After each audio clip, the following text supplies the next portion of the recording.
नमस्कार दोस्तों, मैं आसाम में हूँ। देखो दोस्तों, यहाँ पे आम भी बहुत कम लगे हैं, पर ये शाम का लग रही हैं।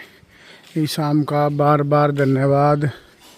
मैं आप सभी के लाइव दिखा के इस आम से अनुग्रह करता हूँ, विनती करता हूँ, हे आम देवता, फल देवता, मुझे आप दो आम भी दो, जिनको मैं चटनी बना के खाना चाहता हूँ। आपका फल स्वादिष्ट होता है। आपसे रिक्वेस्ट है फल देवता, मुझे आप दो आम भी तोड़ने की अनुमति प्रदान करें। धन्यवाद।